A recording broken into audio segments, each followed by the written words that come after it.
Hi, thanks for joining me. So today I want to do a video which was a request from Game Boy Advance SP, and I really appreciate that. And it was, what are like a top 10 list of basically your favorite anime. And I can't make that list. For starters, like, I don't quite know how to, like, what criteria to use for that. And in some ways, it's like picking my favorite of two of my children or something. I can't do that. So what I want to do instead is talk about 10 anime where I got into them so much that I got into auxiliary aspects of the fandom around them. So in that case, I'm talking about, you know, I started reading the manga. I read the novels they were based on, or I got into the creator of it a lot, or I got merchandise for it, or, you know, etc., games and that kind of thing. So so let's go ahead and go through these. I think this will be kind of fun, and we'll just see how it goes. For starters, we'll start off. I've talked about some of these before, so there'll be some repeats. We're going to talk about Hyperdoll. This is probably just plain one of my favorite anime, and it's super short. There are just two episodes, which is a super shame. I really wish that they had done more of this. It's probably one of the reasons why I kind of got into things outside of this. Now, I did have the DVD for this, and I actually ended up donating that to Crack Lotus. If you guys remember him, I kind of miss him. I think we all do. I don't know what he's up to these days. But he, anyway, I sent him my copy of this because I really liked it. I figured he would dig it as well. But the main thing that's cool about having those laser discs is that there are live action skits on those that they never put on the DVD, and I have to assume that maybe it was a licensing thing, like they didn't have the license for the live action stuff anymore. I don't know what it is, but those are super cool. And if you guys remember, I actually got cells from that series, and I'll try to put images up here of these things if I don't have them with me to talk about. My stuff is packed away, it's just hard to get my hands on. But I actually have a handful of cells for Hyperdoll, and they're super cool. They're, you know, directly from the original production, which I think is amazing. And you know, it's one of those shows I like so much that I want to have cells from it. That's a little unusual. I only have a handful of cells. But not only that, I have manga for it. And I actually, now that I think of it, I didn't go in the other room and grab it, but I have all of the manga that they released here, which I think might have pretty much covered all of this. But these are two, like, I don't know what they call the bigger volumes. It's like two collections, basically just a volume 1 and volume 2 of pretty much all of the published manga for Hyperdoll. So I have it in Japanese, I have it in English. And not only that, but I was excited to find out a handful of years ago that the original author started doing doujin and selling it at like Comic Market. So I got one doujin. I got in it kind of late. Unfortunately, it seems like they're maybe sort of popular, or at least like maybe he's just not making very much of it. So they've sold out, and it was hard for me to get the earlier volumes. And you know, I don't have any money right now. I can't spend time collecting that kind of thing at this particular moment, but that's how much I like that series. So next up, something else I've talked about before, but you know, again, there'll be some of that here. 3x3 Eyes.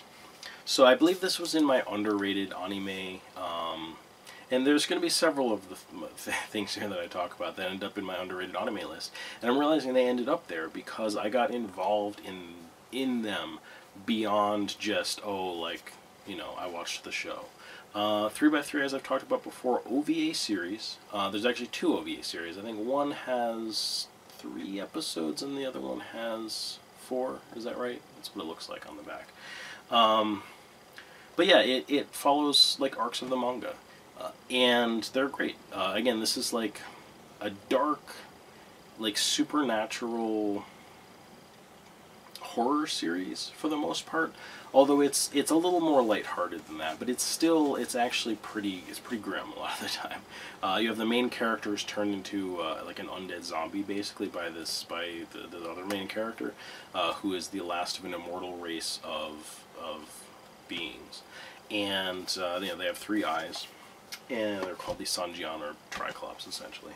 And it was just great. It was so great. And it's one of the early things I got into. It was not like the earliest anime I got into, but they started publishing the manga here. This is an old, at this point, I hate saying that, it makes me old. But this is an old volume. It's from Dark Horse. Whatever, the localization was by Studio Proteus. And yeah, it's got an intro by Rob Zombie and everything. He was into this kind of stuff. And it's just cool. It's so interesting to see like the philosophy behind their, this is like a trade paperback style, sort of like you'll see American comics. I mean, it makes sense that they would kind of start that way, but of course they, these days have gone to the Japanese style. But I like this series so much I started getting the manga, and I don't have a whole ton of it.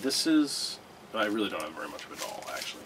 I have volumes 2 and 3. I'm not quite sure why I have those in particular. I think I just found them used when I was in Japan.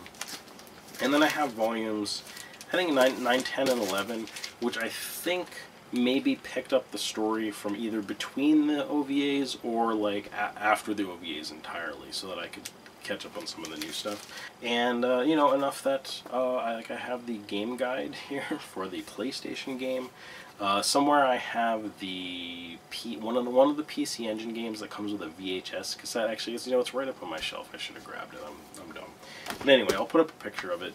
And yeah, it's something I've always been interested in. And I guess what the anime is supposed to do is it's supposed to make you interested in like reading the manga and getting more into the series. And that's what it did for me. I just didn't live in Japan at the time where the manga was being published, and so like.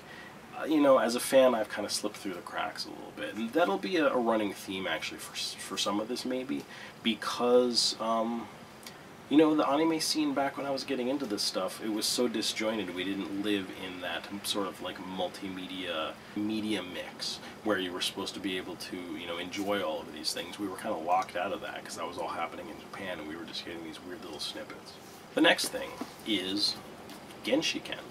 I don't know that I've talked about this a lot before. If you guys remember, I think I showed off some of the figurines that I have for this.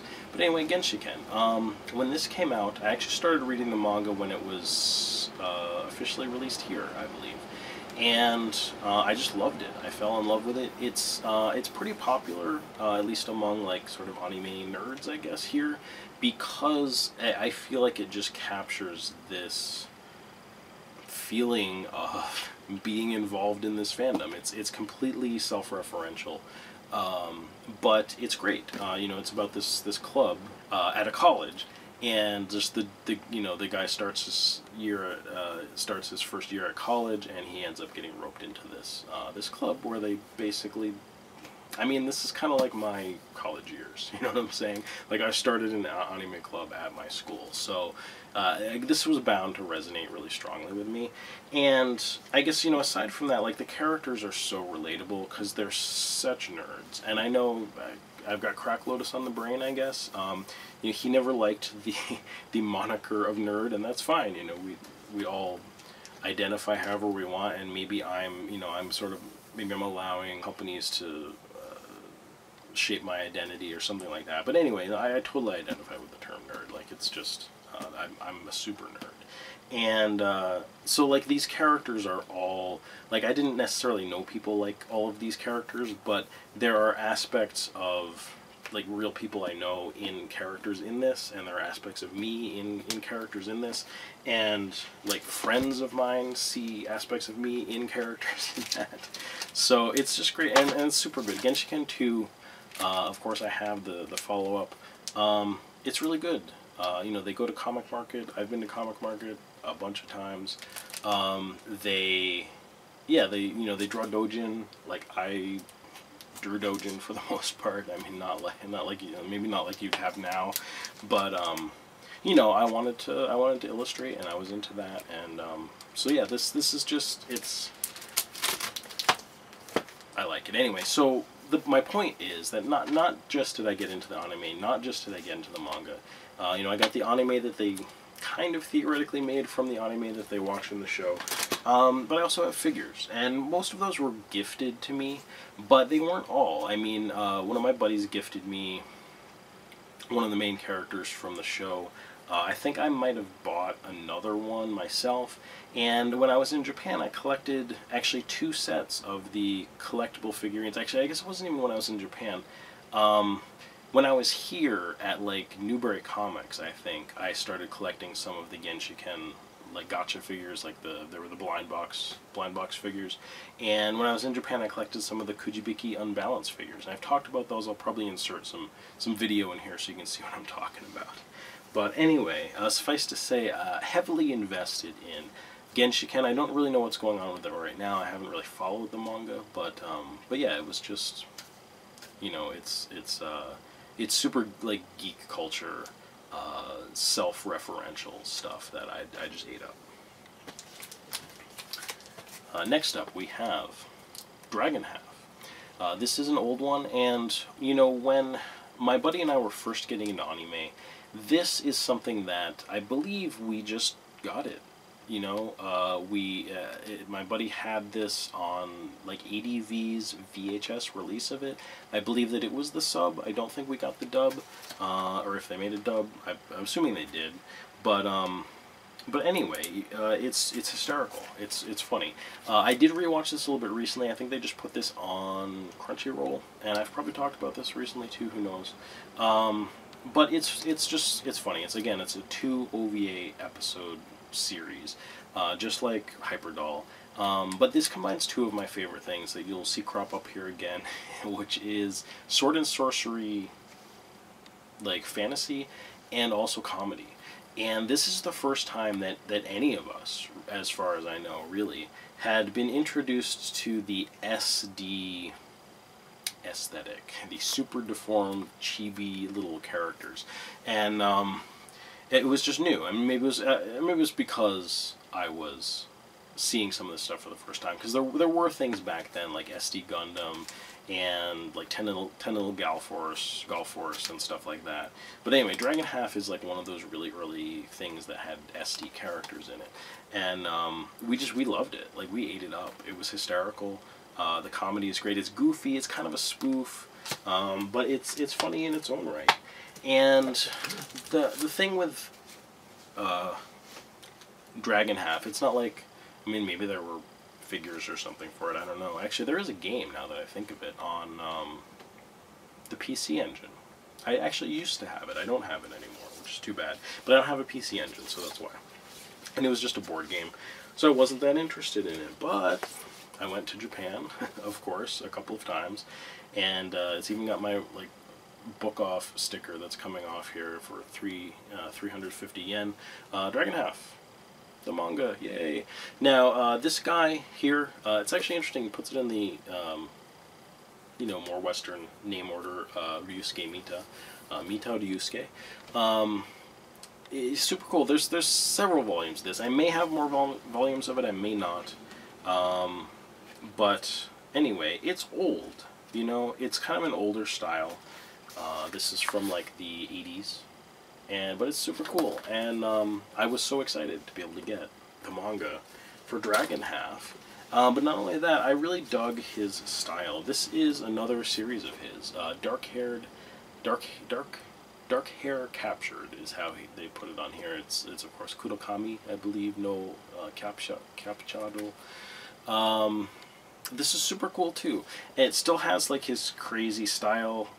It's, you know, still got his crazy humor to a certain extent. Although, you know, I haven't really read a whole ton of this, I have to admit, and partially that's because it's in Japanese, and you know, my Japanese has never been super excellent for reading stuff like this. At the time anyway, and it's gotten better over the years.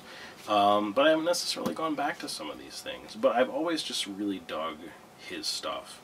And this is another thing of his, Rubikura. And, or sorry, it's Senkoka Rubikura. And it's also super cool. And you know, when I was in Japan, I picked up one anthology manga. You know how they have those big anthologies that come out like every month or every week and stuff like that. I picked up the one that had his stuff in it. He was doing something called I-10. What was it? I think people just call it I-10, but I forget what it was. Anyway, that was super cool too. He's just a cool artist.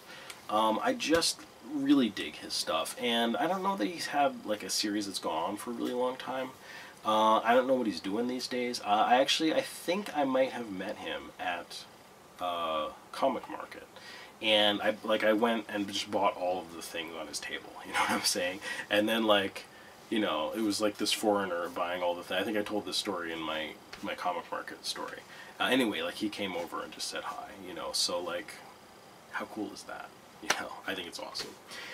Next up, we have something that I think is a ton of fun, and I dearly love this movie. This is the Super Dimension Fortress Macross. Do You Remember Love? This is, what is it? Perfect Edition. Now, this is a crummy bootleg from Hong Kong thing. And it might be of something official, and it might not. I'm not really sure. But anyway, this is the only way that you could get this for the longest time. I mean, illegitimate way. You know, people download stuff and things like that now. But anyway, a handful, you know, you go back like a decade or more, and, you know, if you were really trying to get something that you really couldn't get, you know, once in a while, I'm not perfect, you know, I've got a bootleg here and there. Because I liked this movie so much. And I feel like some of my Macross love is inherited from one of my buddies who is a big Macross fan. But what's cool about this is a standalone movie that kind of encapsulates everything that's cool about the Macross TV series. I think what makes this so great is the music. So you have this hotshot young pilot, you know, it's kind of this Top Gun situation. You're like Maverick. I mean, not you are, but this is the main character of the series is Maverick. And his name isn't Maverick, it's Hikaru, I think. And he ends up falling in love with this pop idol, you know. And so you get this girl, you know, it's like that whole, you're all wrapped up in that fantasy of falling in love with somebody famous. So you've got this girl who's becoming this pop idol, and it's like she kind of gets like seems like her first few songs out there, and she's starting to have her first concerts and stuff, and they're really popular. But basically, like, everything is militaristic because, I mean, basically, I guess because they're doing this on a military ship, but I think what they end up doing is they end up taking on a whole bunch of civilians because of how, like, these aliens attack. And it gets a little foggy because there's the TV series and this, and some of them are a little different. But anyway, it's a super cool story of basically, like, a love and war, and love kind of saving the day. Do You Remember Love? That's the name of the movie, and it's wonderful. The TV series is great. They're classics. And but anyway, why I went above and beyond with this really is because I got this super expensive Japanese Blu-ray set. So this is super cool. I've talked about it in a whole video, so I won't go into it. But it's got tons of stuff in here. Like there's a PlayStation 3 game. There's the movie on Blu-ray. There is Macross Flashback 2012, which is like a music video set for the music from the series on Blu-ray. There is reproduction materials of like pamphlets and posters and all kinds of things that were associated with the movie. So this is just awesome. And not only that, the Saturn game here, this was released on Saturn and on PlayStation, I believe. This is Macross Do You Remember Love? Actually, Oboite Masuka, which I know how to say, but it's easier for me to read, so I don't have to think about two things at once. Anyway, this is great. It's what I'm realizing is, like, shooting fans laugh at this game. And sorry, I like a game that you guys laugh at, but it's because it's based on the movie and because I love the movie so much. It like follows the events of the movie, and it's super cool. I love this game. And so I actually have two video games based not just on Macross, but on this one specific movie. How cool is that? And not only that, but of course, not just being into Do You Remember Love, but you know, the Macross TV series. You know, it generated me a love for Macross in general. I have other Macross stuff, Macross Plus. You know, I've got some other Macross games here for this Macross M3 on the Dreamcast. It's just a super cool series, but Do You Remember Love in particular is a great movie. I think it really holds up to the legacy of the series itself, and it holds up to just viewing. It's a wonderful, wonderful anime movie. So next up is Bastard.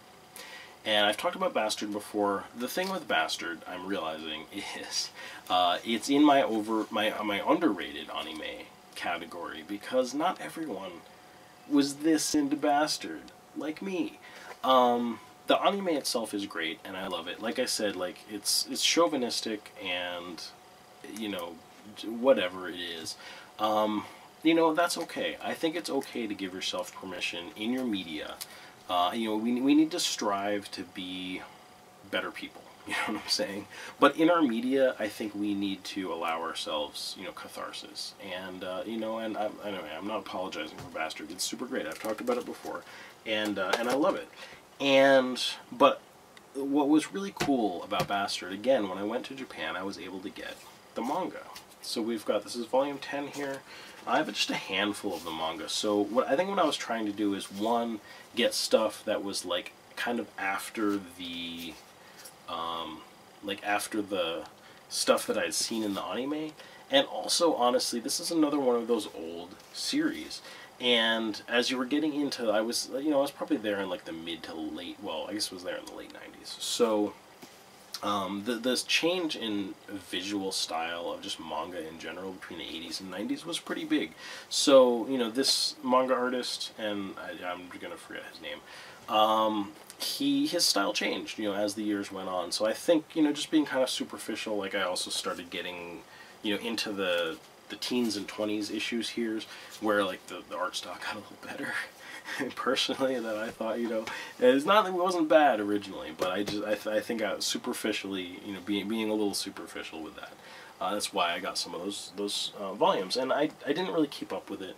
Again, you know, that happens. But I also got figurines, and I still have a bunch of these. Well, not a bunch of these, but I have several of them. So actually, this is sort of a weird one to pull up. So this is like a devil demon form of Dark Schneider, the main character. And I've talked about this series before. It's like they trap the soul of an evil dark wizard, think Voldemort, into the body of this young boy. Like, apparently that's the best that they can do at the time. And then their kingdom gets attacked, and they're like, oh no, what are we gonna do? And they're like, well, why don't we resurrect this evil wizard? And they're like, well, that's stupid, because then we're gonna have to deal with this evil wizard. But their kingdom's gonna get destroyed anyway, so they're like, alright. And so they resurrect Voldemort, aka Dark Schneider, and he wrecks a bunch of stuff. But he becomes like an anti-hero, and sort of, you know, kind of like a good bad guy. But anyway, this is what started this. So the set of the OVA series here that I got, this DVD came with this figure. All right, this was in North America, in the U.S. Pioneer releases this with this, and it was like the set, and it was so cool. So not only that, but like that, so that other figure that I had, and then this this one here, her head came off, and she's got a stand. I still have like this stuff, but she has a stand and she has a sword, and they're loose, and they're like in a drawer somewhere.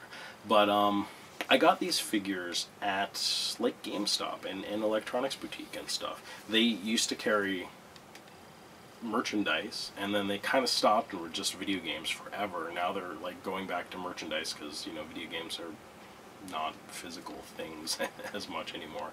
But anyway, you were able to get these back in the day, like at GameStop and EB, which was super cool. So I started collecting these. I think I have one more. I don't know if I still have it. The character's name is Great as Porno Diablo. I'm pretty sure I have Porno Diablo somewhere. Unopened. This was my very embarrassing days of opening my figurines and throwing the packages away. I do not do that anymore. But I had to learn that basically with my bastard figures. So those were some of the very first figurines that I got for any anime. Next up, we have new Dominion Tank Police. And I think I just put this on this list partially just because this is so good. This is one of my favorite anime of all time, and it's one of the very first anime that I ever saw. It may have been kind of the first. And it's still my favorite thing of Masamune Shiro's. I guess maybe like aside from Ghost in the Shell or something. I mean, like, again, that's doing like favorites lists is hard because like objectively Ghost in the Shell is super good and it's better than most of this stuff. Maybe not one of these things. But I think this is still the most fun anime adaptation of any Masamune Shiro stuff ever. And it's great. Now, of course, you know, I have, you know, the Dominion Tank Police. These might have both been OVAs. Like, this is a little bit longer, but I still think it's only maybe 6-8 episodes. Maybe it's 10. No, it's 6 episodes. This is only like 2 or 1. This might just be like a kind of a feature, like 1. But I think it was an OVA. I don't think it was a movie. Anyway, this had a bigger budget, but this is great. Like, it's so much fun. I don't know, like, just each episode of this is super entertaining. The characters are great. And again, like, you know, I'll summarize, like, you basically have this girl who's a cop. And again, and this is our entertainment. We have to, like, put it into context back then, and as opposed to, like, the stuff that's going on now. But basically you have, like, this division of tank cops. So, like, when you have stuff that's, I don't know, super violent going on, like, and you need really heavy weaponry, you send in the tank police. And, you know, it's sort of near future, but you follow Leona, and she's kind of like a hot-headed, like, shoot first, ask questions later kind of police officer. And it's just about, like, the antics of the tank police as they go and, like, wreak havoc in the city and try to, like, try to do less damage than the criminals were originally, and usually failing. But anyway, it's ultra super fun. And what I got into, I guess, beyond just that, and its other kind of companion show there, is the manga. I had the Dark Horse releases of the manga. I also had some Japanese volumes, and honestly I got rid of those pretty recently because you can get a lot of Dark Horse's old catalog like that on, like, digitally, for like a tab for an app or something like that. So I'm just gonna re-get those digitally. Honestly, I don't have as much room. I have to pare some things down sometimes, and so some of my manga just ended up on the chopping block. New Dominion Tank Police. This was called Dominion Crusher Police, I believe. In Japanese, it's so much fun. It's just wonderful. So yeah, let's keep it going with Akira. This objectively is one of the best anime movies ever made. It's probably in my top 10. I think I ended up, like, when I did my top 20 just movies of all time, Akira was in that, and it may have been in the top 10. It's that good. It's not just good anime, it's good cinema. It's wonderful. So you can see, of course, I like Akira enough that I got the special edition. This was just like a, you know, whatever, steel box. It has an extra disc that has, like, some special stuff on it. I kind of forget. They redid the dub for this, and I don't remember if it has the old dub on it. But speaking of figurines, it actually has, if you guys remember, if you're old enough, I guess, and you were an anime fan back then, Todd McFarlane's toy company did some anime things, and, you know, you've got Armitage here, which I could have almost made this list. But you have this Akira figure of, what is it, Kaneda, and his cool bike. Now, you know, and that's one of those things, like, do I like Akira enough that I would, like, I don't know, get, like, the jacket that he has or something? I mean, probably not. But, you know, I had this figurine. Now, I got rid of it, fair enough. But, you know, I really do love Akira beyond just the movie. I do have manga. You guys remember when I talked about my comic book collection I showed off? I have, like, one individual thing. But of course, Dark Horse and Studio Proteus and that released the manga in these big volumes, which is super cool. These big collections, and this is another sort of pain point for me as a fan, is that I don't have those last 3 volumes, and it's so hard for me because like I see them around sometimes too. Even still, these probably came out, gosh, like 15 years ago, like I don't know, maybe more. I don't know. These came out a long time ago at this point, but anyway, you can still get them, and you can still get those last 3 volumes. And so what basically the thing is that these pretty much cover what happens in this, and then the other 3 volumes are sort of like new stuff that Katsuhiro Otomo did, and I'm gonna get those. You know, that's like on my bucket list. I'm not. Someday I'm gonna get those, and I'm gonna read the whole Akira manga, and I'm gonna be done with that. And I'm looking forward to that. But you know, not just the Akira manga, but Akira got me into Katsuhiro Otomo, and I still think he's just one of the greatest manga creators, the greatest creators in general, the biggest boons to anime that Japan has given us. You know, I picked up this, Memories, basically. This is like Kanojo no Omoide. Anyway, this is an anthology work by Katsuhiro Otomo. I've talked about it before. This is what has Memories in it, just, you know, which is what a manga that he wrote that was later turned into a one part of an anthology work that came out. This has Farewell to Weapons, I believe, which is another anthology. And I actually didn't grab, but I should have grabbed Short Piece. Like, that's another anthology of his. Robot Carnival, this is an anthology that he was involved in. You know, I have other manga of his. Domu, this is really cool. And, you know, I mean, it got me into, like, stuff like Rojin Z. I don't think people talk about that a whole lot. I actually, unfortunately, don't have that, and I don't think I do anyway. I'd have to double check, but it's wonderful. I love Rojin Z. I don't know, you know, some people probably don't, but I just think it's great. I think it's hysterical, and I love the story of it. Anyway, it's another Katsuhiro Otomo thing. Otomo is wonderful, and Akira is easily one of my favorite anime movies ever. So yeah. So next we have something that's probably not surprising to you guys. That is Ranma. Ranma 1/2. Now this is just the like OVA and movie set that they came out with recently when they released these all on Blu-ray. And you know, I have the whole TV series on Blu-ray, the new Blu-ray releases that they did over the past several years. The reason why I was so keen on getting those, well, I mean, I like Ranma, but you know, they've released it in the past on DVD, and I didn't necessarily have the money and the motivation to like keep going with the series. And what it made me realize is like, oh yeah, you know, you buy the first couple volumes, and if you want the whole thing, you gotta get the whole thing. Like, you have to be so disciplined about it. I don't know why, but it's like when you have those long TV series, it's super easy to just be like, oh yeah, this is great, and you get the first one, you get the second one, you get the third one, and then you just sort of like drop off. And so, so anyway, I have the whole TV series, and I'm so proud of having that. But it's not just that. I realized that, yeah, I haven't always thought of myself as like the hugest Ranma fan, but it's had a pretty big impact on me, like now and when I first started getting into anime. For starters, I have here the first, what is this, 5 volumes of the manga. And I got these way back in the day. I think my friend might have had these and then like sold them to me or gave them to me or something. But yeah, so I have some of the manga. This is like, I've had this for years and years now.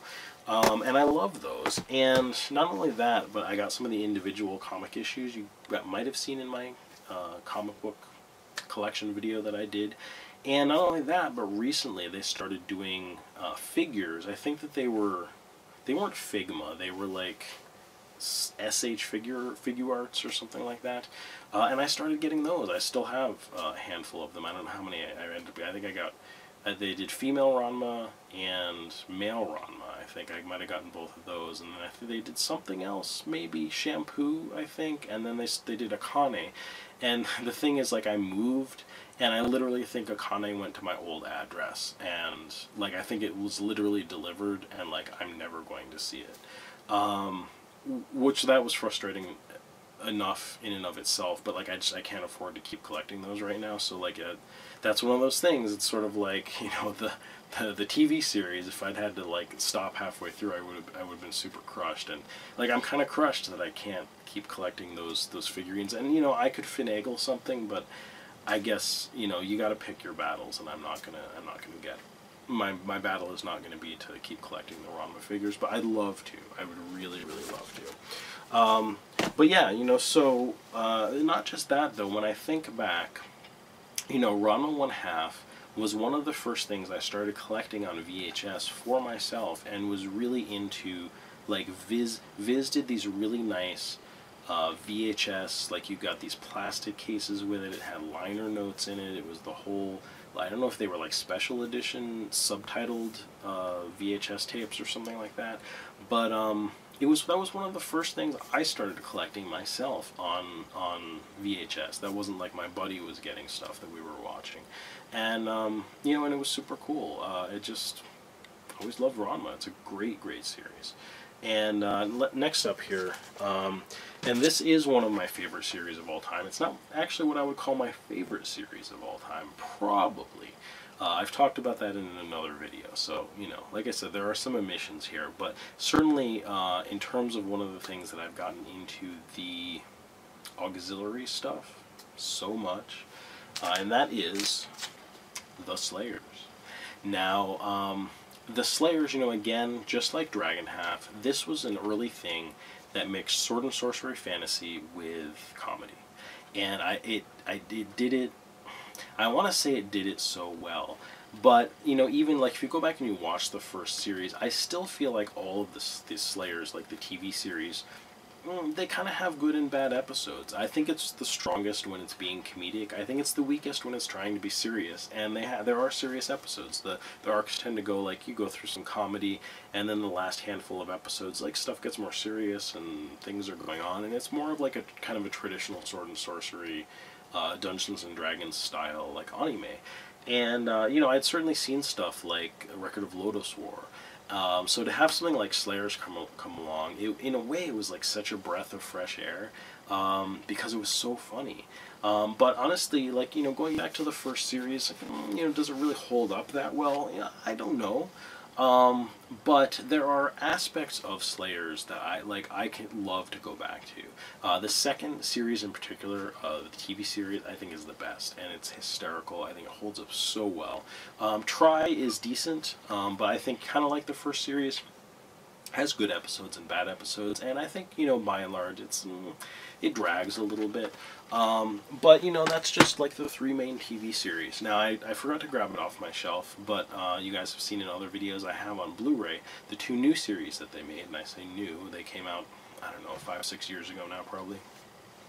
Maybe even more.